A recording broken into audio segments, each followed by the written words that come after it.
Hello, and welcome back for the Real Life Torah Insights. And we're coming up, right before we're coming up to Shavuot, this Thursday night, and this Friday and Shabbat is Shavuot, where we celebrate the giving of the Torah. Tremendous holiday, and we encourage everyone to come learn, come to make sure you hear the Aseret HaDibrot, the 10 Commandments, which is very, very important to hear, and come celebrate Shavuot in a very, very joyous way. Before Shavuot, we have a mitzvah. The mitzvah is counting the Omer.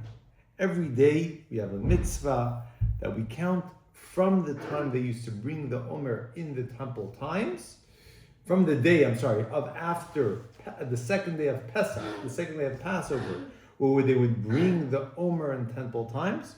We today, as well, we count from that day that we should have brought the Omer. It's called counting the Omer, Sfirat HaOmer. And the Torah tells us, at the end of 49 days from the Omer, that's when we celebrate Shavuot. Then we celebrate Shavuot. And interesting enough, in theory, Shavuot is a separate holiday than the giving of the Torah. It's an independent holiday. It happens to be that the day we got the Torah is also the day of Shavuot. But the Torah tells us, count 7 weeks. At the end of the 7th week, on the 50th day, you have Shavuot. You have the holiday. But in theory, and that day happens to be the day we got the Torah. Well, back in the first time, they were anticipating. They counted because they anticipated it. But nevertheless, according to what the Torah tells us, Shavuot is a separate holiday. And actually, there were times when the first day of Shavuot could have been the day before Matan Torah, before Vav Nisan, before they gave the Torah, or it was afterwards, depending on how they used to count, when they used to make the Chodesh, make the new month. So therefore, just to recognize that it's in theory independent. But regardless, there's a mitzvah to count the Omer. So let's go through the first two sources about the idea of counting the Omer.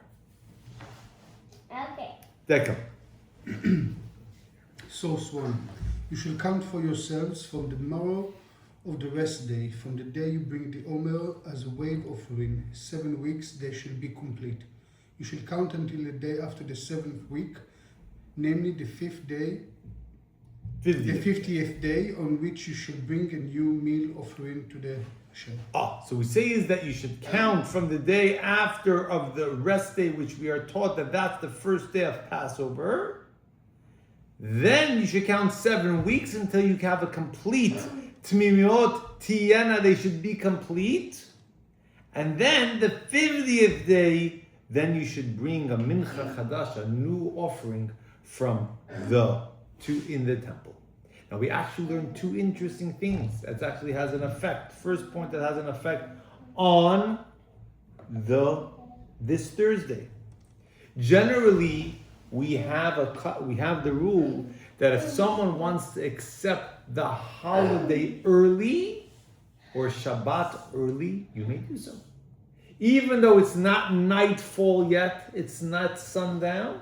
If you wanted to be Mosif al Kedusha, you wanted to add to the holiness and bring Shabbat early, you're able to do so. You're able, as I write, sometimes you see I write the earliest time for a candle lighting and then the time for candle lighting. It means you are able to light as early. When it comes to the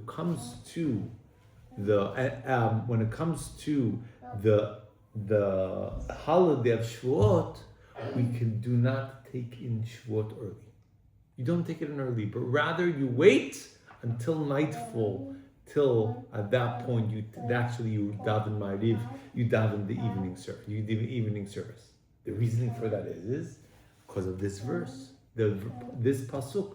The verse tells us, Tmimot Tiyena. It should be 7 complete weeks. If we take in Shavuot early, then the 49th day is not a complete day. You don't have 49 complete days. And hence our sages tell us, no. It could be the rest of the time you are able to add from the holiday into the previous day, but not on the day before Shavuot. That also needs to be a complete day, and therefore you wait till sundown or nightfall in order to usher in the Shavuot holiday. Now, another thing we say is in the Beit HaMikdash, in the temple, they would bring actually it was the one time a year as part of the sacrifices, they brought a sacrifice which was chametz. They brought a sacrifice which was from the new grain, and they actually made loaves of chametz as part of it. So that was the first things of what we say, what happened on Shavuot. Continue. Why don't we continue? Source 2. Source 2. When Moses says, "Serve Hashem on this mountain," the Jewish people replied, "Moses, when do we do this?" Moses replied, "At the conclusion of the 50 days, each Jew counted personally." This is the basis for the enactment of the sages regarding the counting of the Omer. Right. So therefore, our sages instituted the counting of the Sfirat Omer, which is they instituted this because similarly to the way the Jews, meaning similarly to the Jews anticipated, they're running for Sfirat Omer, preparing for the temple, for giving of the Torah. So too, even now when we don't have the Omer, we still have, we're counting as an anticipation for Matan Torah, the giving of the Torah. So that's why we count these 49 days.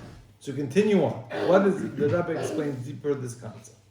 The concept of Sfirat Omer, the counting of the Omer, can be explained as follows. The count begins on the day after the Shabbat, meaning the day after the first day of Passover, the day of the Exodus from Egypt. It concludes, as the verse states, "You shall count 50 days on the festival of Shavuot, the time when the Torah was given." We find three elements here. 1, the Exodus from Egypt. 2, the counting of the 7 weeks. 3, the giving of the Torah. These three elements are connected to one another. The purpose and goal of the Exodus was the giving of the Torah. As it says, "When you bring the people out of Egypt, you shall serve Hashem on this mountain." In other words, the giving of the Torah was the objective of the Exodus. The bridge between these two elements is created through the intervening days of Sphira counting. As the Midrashic teaching cited by Rabbeinu Nissim and Maimonides in his discussions of the reasons for the mitzvot, explained that the counting reflects the longing of the Jewish people after leaving Egypt to arrive at the giving and receiving of the Torah. This is why they counted each day that passed from the Exodus until the giving of the Torah, to express the deep desire to receive it. From all this, it is clear that although these are three distinct ideas, they are nevertheless interconnected and must come in this specific order. First the Exodus, then the Sfirat Omer, and then the giving of the Torah. Furthermore, the Exodus serves as the preparation for the counting, and together they prepare for the giving of the Torah. Sfirat Omer connects all the intervening days to the giving of the Torah, beginning with the very first day, the day after the Exodus. Right. So, which means that the idea of Sfirat Omer is to be able to combine the purpose of why they were going out of Egypt to the actual culmination of that when they received the Torah. God said, Moshe said, "Why are you coming? When you leave Egypt, what do you do? Tavdu et Elokim b'Har, you'll come to serve God on this mountain. You'll be actually coming to. You're actually the whole purpose of them leaving Egypt was in order to become God's people by the day that they received the Torah. So therefore, because that was the culmination of that was the purpose of it. That's when they reached that. They were longing for that, as Duran says. They were longing for that. They wanted to get to this moment. So the Sfirat Omer is what binds this leaving of Egypt to the goal of receiving the Torah. And that was, the counting was, each day was one day closer to that. So there's the start of leaving Egypt, then they receive the Torah, and the Sfirat Omer is what binds the two together. In the days. Clear? Mm-hmm. Why don't you take care of it further? Shavuot, the last day of Passover, source 3. Rabbi Yehoshua ben Levi said it would have been fitting for the concluding festival of Sukkot to be 50 days later, just as Shavuot follows Passover after 50 days. To what may this be compared? To a king who had married daughters living nearby and married daughters living far away. Those who lived nearby could travel back and forth in a single day, while those who lived far away could not travel there and back in one day. The king said, I and you shall rejoice together for one day. So too with Passover, since the Jewish people are leaving the winter and entering the summer, and travel is not difficult. Shavuot is set 50 days later because they are able to travel back and forth. However, with Sukkot, since the Jewish people are leaving the summer and entering the winter and travel is difficult, Shemini Atzeret is not set 50 days later because they would have not been able to travel back and forth. Therefore, Hashem said, and you shall rejoice together for one day. So therefore, that the time of the Psiktir of Kana explains that why did they celebrate this celebration of Shavuot 50 days later? Why is it?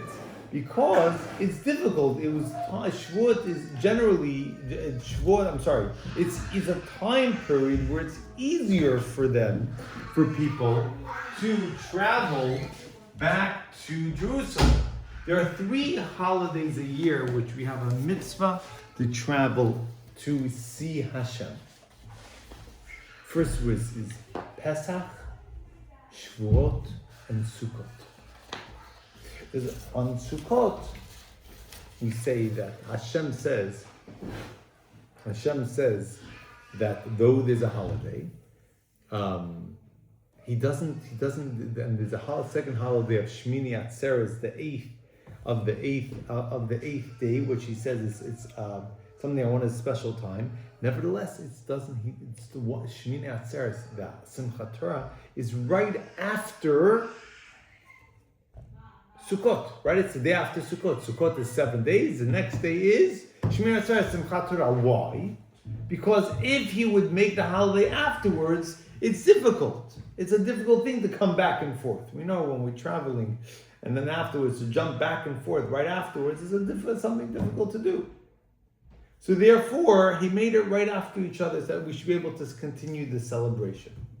As opposed to when it's an easier time to travel. Hashem said, I'm going to make this going to be the holiday of Pesach.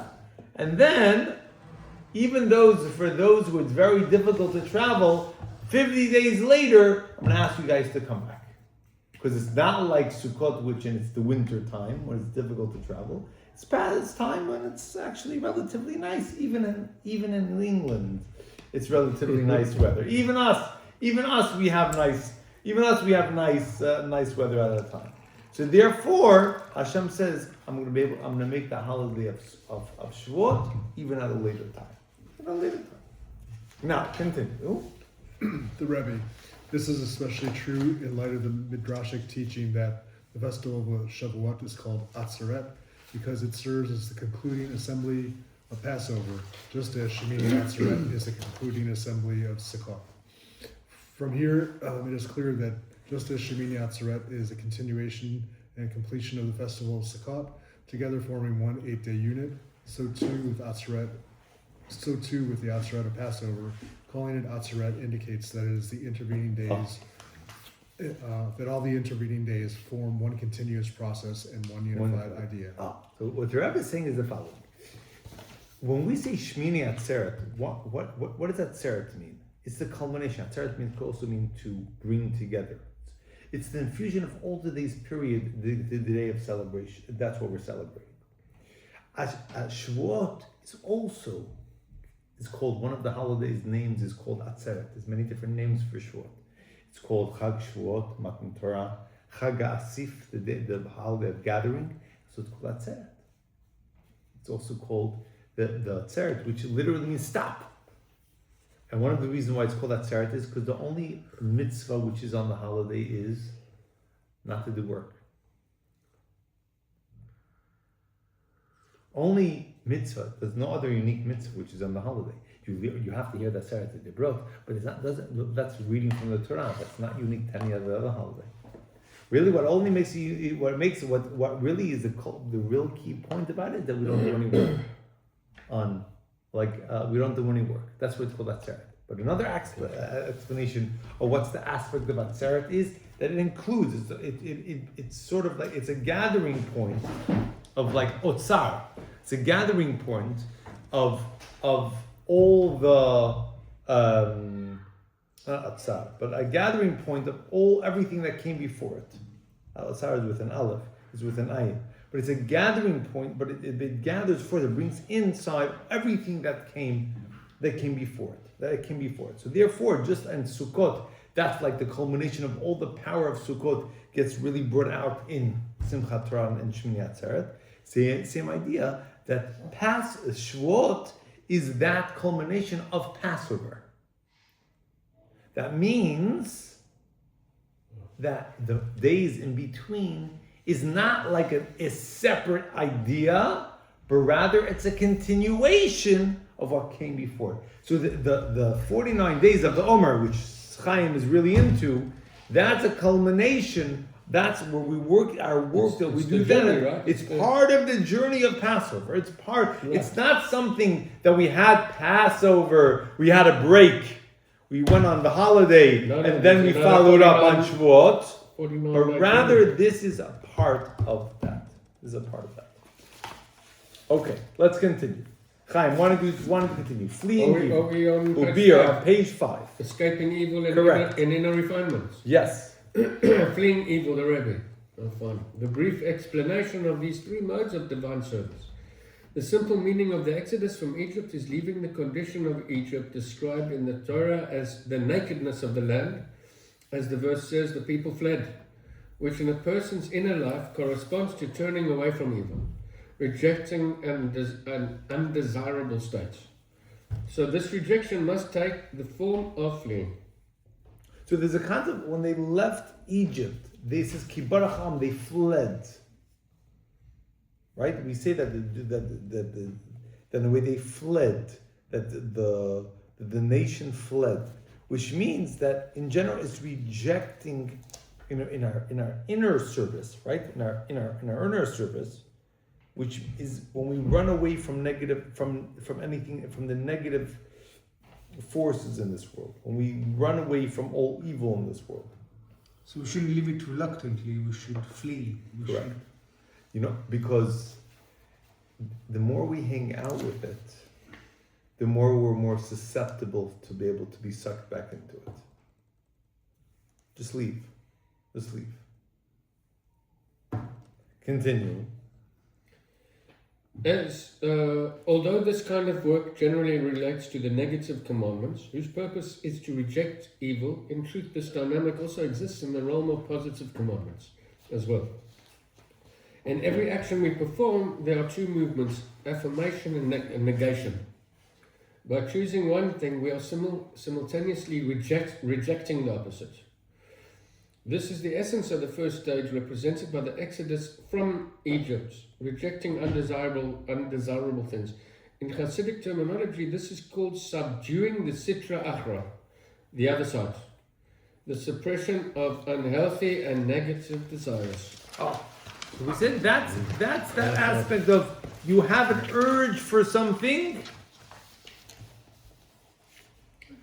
to stop it, to subdue it. Not to have nothing to do with it anymore. Run away from it. Push it away. That's the one aspect. What does that mean on a higher level? On a higher level as well, the exodus from Egypt represents leaving behind all forms of confinements and limitations. Even limitations connecting to holiness. Here too, the essential idea is the rejection of boundaries and constraints. Oh, so what does it mean in a holy? That means also there's an aspect sometimes even in holiness, even in mitzvahs, even in positivity, we limit ourselves. We say, I only do so much. Can't do more than that.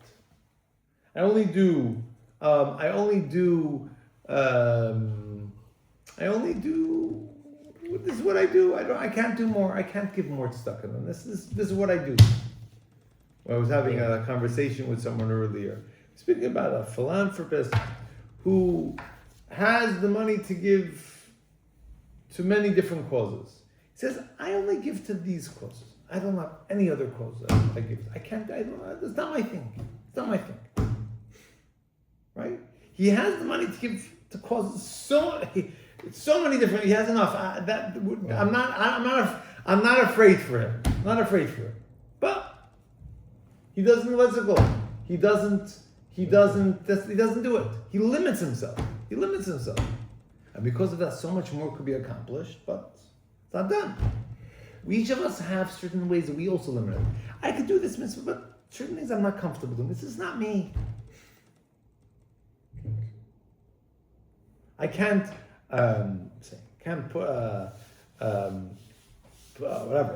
help someone else out, put on tefillin with someone else, teach someone else. It's not me. These are for the rabbis. They do that. Me, that's not where I'm comfortable to do. No.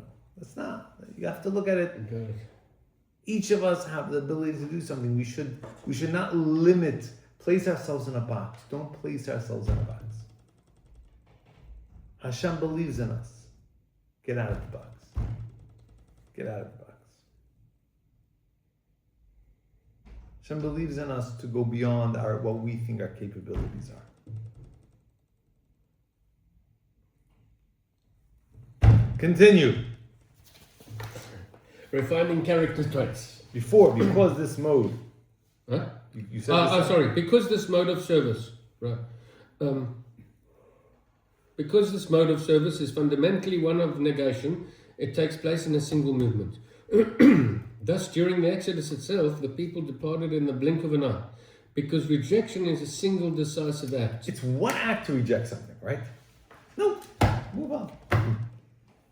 That's why we say it's what's it called? Kiharafayim. They left in a blink of an eye. When it says it's one move that when you reject. Rejection, if you want to define it, is one act. No. That's it. No. Simple as that. Okay. What? What happens if the person is addicted? What happens? You see, when addiction comes into that decision, it's very difficult. Right.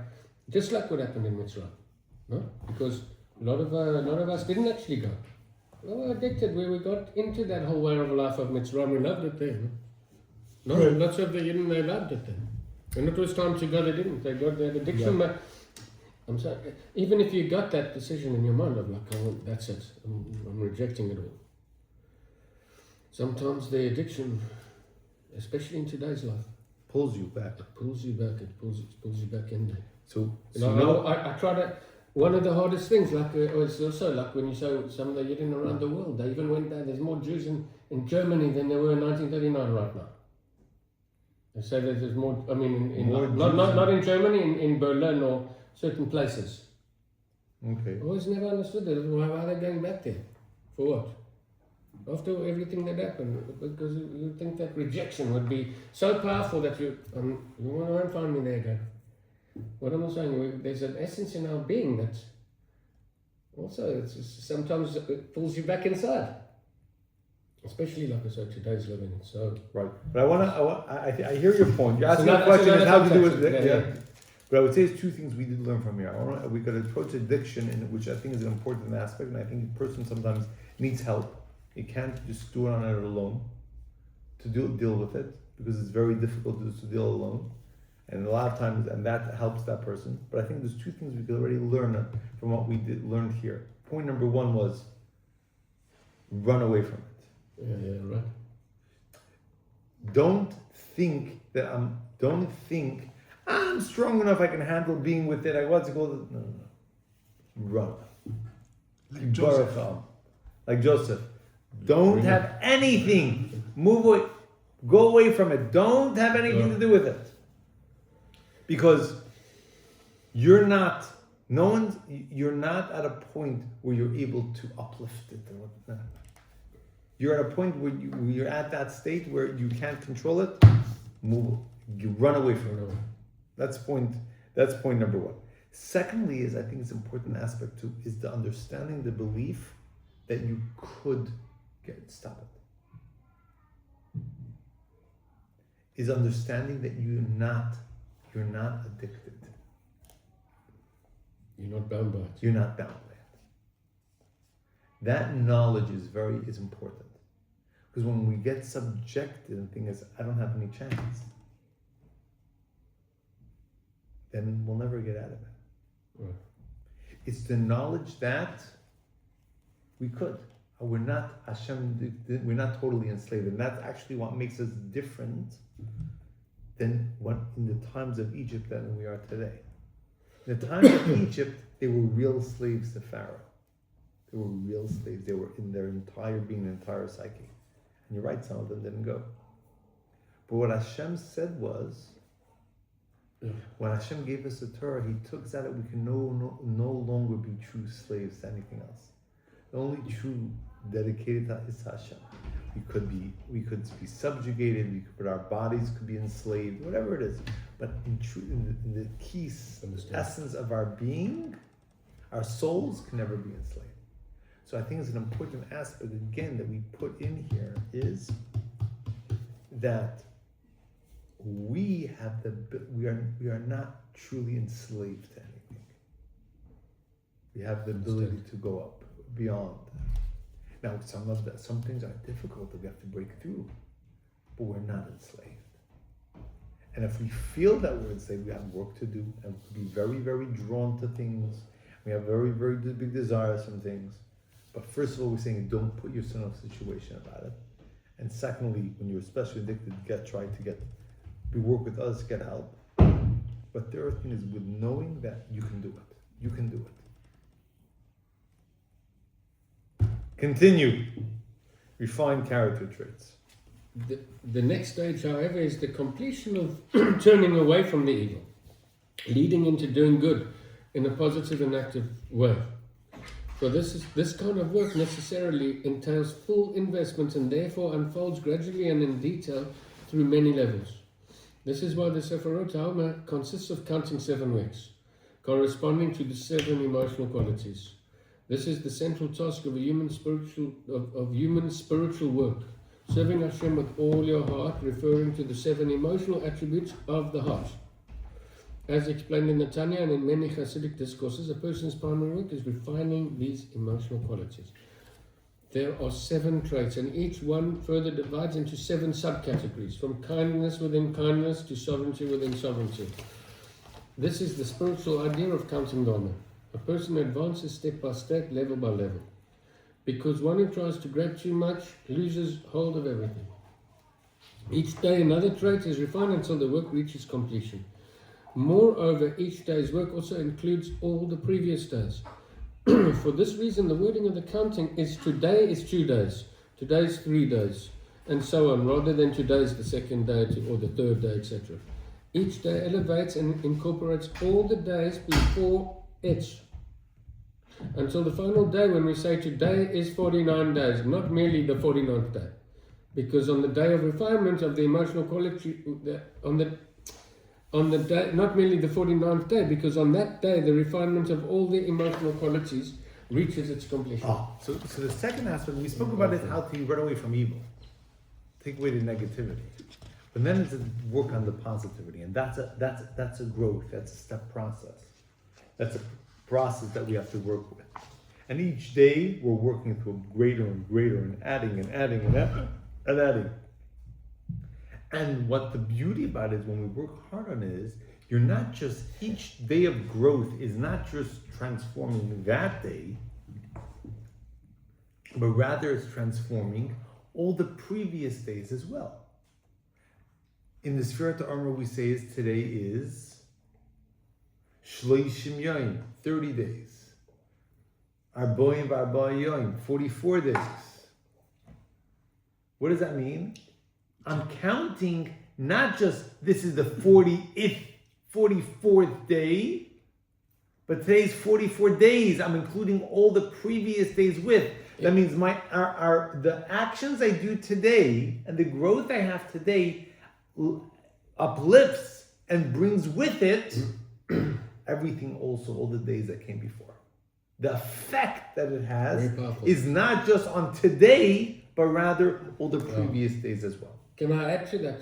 Yes. Because this also corresponds to the idea of Shabbos, right? Mm-hmm. That Shabbos incorporates all the all the days previously. The 6 days, if we count the 7th day, so it's like the same idea as Shabbos, like every single week of our life, we incorporate all the 6 days of whatever you've been doing, working. 100%. Manifesting spirituality, etc. It's a continuation. Pass the sparkling water, please. And it's the same idea. I'm just thinking about that now. Just thinking that it incorporates all by the time we get to the 49th day, it's incorporating quite a lot there. Agreed. Understand? Because won't you tell us the 7, the attributes? Midot. Okay, so it's very strong. Because it just said the 7 Chesed, attributes. Gevura, Netzach, Chod, it's Chesed, Gevura, Tiferes, Netzach, Chod, Yesod, Malchus. So Each one is representing a different aspect of our emotion, and each one has different parts. Harmony, discipline, humility. That's it. And then the next 7 is the Marathi, like victory, splendor. Yeah. I forget the Hebrew, right? Victory. Netzach, victory is Netzach. Netzach. Bonding. Yeah. Bonding, victory, splendor. Sorry, bonding. Sorry. And of course, then, like you said, all of them. Let's go. Let's continue. Deka. The river? Yeah. The river. After turn away from evil and do good, the verse continues, seek peace. This expresses the noble features of the giving of the Torah, the creation of peace and harmony. At the time of the giving of the Torah, the primary novelty was not the revelation of entirely new ideas of the Torah or new mitzvot. It is clear from the plain meaning of the biblical verses, and it is explicitly stated in the Talmud and Midrashim, which contains most of the hidden secrets of the Torah, that even before the Torah was given, the Torah study and mitzvah observance already existed among the Jewish people. In the words of the Mishnah and Talmud, Abraham fulfilled the entire Torah before it was given.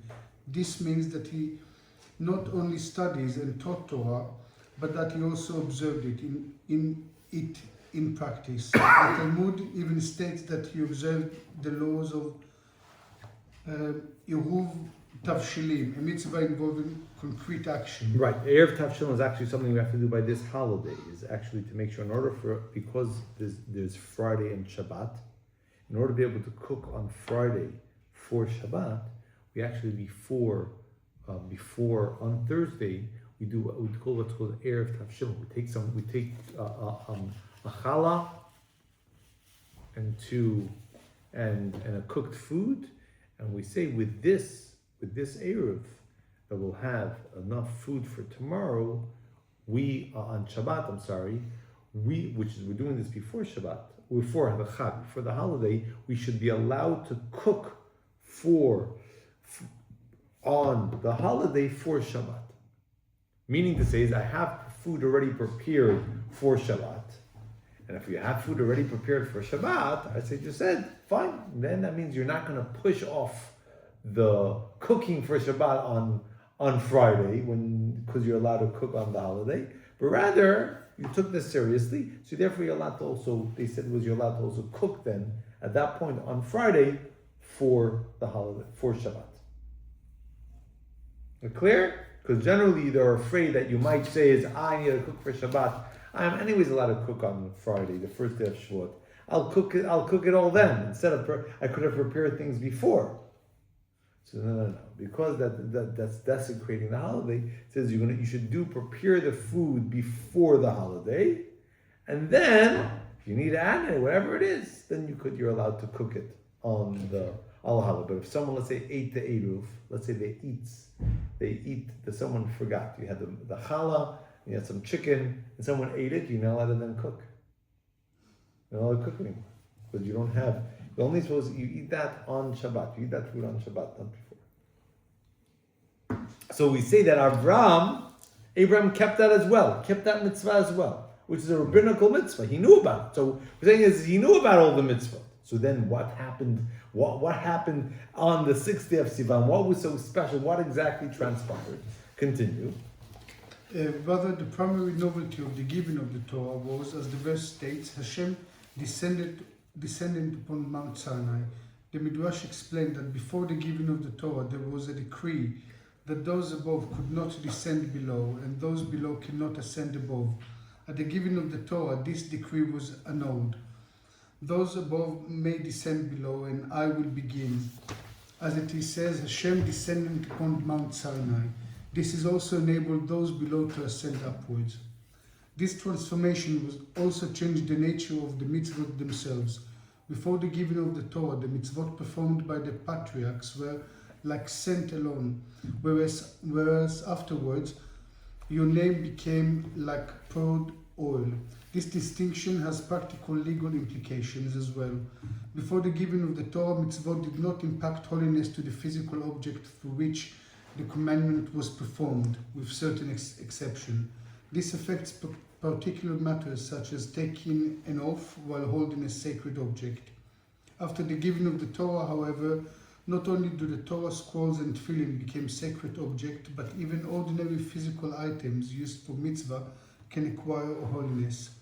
This is the meaning of the Maimonides statement, based on the Sifri, that the Torah was given to bring peace into the world. This bringing of peace into the world at the time of the giving of the Torah was accomplished specifically through the Jewish people. As the Midrash states, the Jewish people are called Shulamit, from the root Shalom, peace, because they create peace between Hashem and His world. Similarly, the dwelling of the divine presence that was introduced through the giving of the Torah, the idea of creating a dwelling place for Hashem in the physical world, is likewise accomplished specifically through the Jewish people. The verse, I will dwell among them, is fulfilled through the Jewish people. More specifically, the sages note that the verse does not say with it, but within them, meaning with each and every Jew. In other words, the drawing down and resting of the divine presence within the world take place specifically through the Jewish people. So we're saying is that what? That we say that the Torah creates harmony and peace in the world. What does it mean, harmony and peace? That we're able to create that godliness is in the world. Peace means that people coming together, right? That's what we mean by peace. Well, peace in the world. What is that peace? People are coming together. It's a unification of things. It's there's a unity that's going on. That's peace, right? That's what peace is. Before Matan Torah, before God gave the Torah, it wasn't that unification. It wasn't that peace. What does that mean? Before then, Hashem, it was spirituality, it was Hashem, and then there was physical things in the world. And they didn't combine. They didn't unite. They didn't have anything to do with each other. A tefillin was not holy. It was a piece of parchment. It's a piece of parchment. After Matan Torah, it became something holy. Godliness is found in the tefillin. It's a holy thing.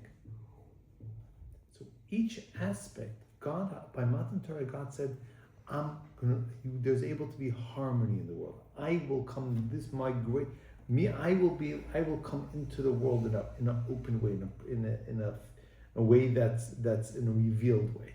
I'll be there. I'll be able to. You'll feel my holiness in the Sefer Torah, in every aspect we use for full mitzvah. So, what we're saying is the Torah, the pasuk tells us, "Sur meira va'asei tov b'kei shalom v'ratfei." It says, don't do bad, go away from bad, do good, and seek peace. What is going away from bad? That's Passover, running away from the evil, separating yourself. Asei tov is creating a plan, growth in goodness. Shalom is learning Torah, because that brings harmony and peace and goodness to the world. So let's work on doing those three things.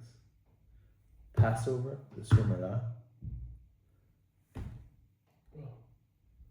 the Asei Tov is the Sfira to Omer, the growth that we're doing in our lives, continuous growth, continuous going higher and higher, don't stop each day. And then continuing learning the Torah that will bring ultimate of goodness and peace and bring a lot of godliness to the world. Be'ez Hashem, we should we should all receive the Torah once again with joy and internalize its messages in every way. We should all be blessed with a lot of health, prosperity, success, a wonderful Yom Tov. And Be'ez Hashem, everyone invited to see everyone Thursday night for learning, and Friday we'll have tefillot on Friday and Shabbat, and also for the event, this community at the garden from 5:30. All the best. Chag Sameach. Yeah, thank you, Charlie.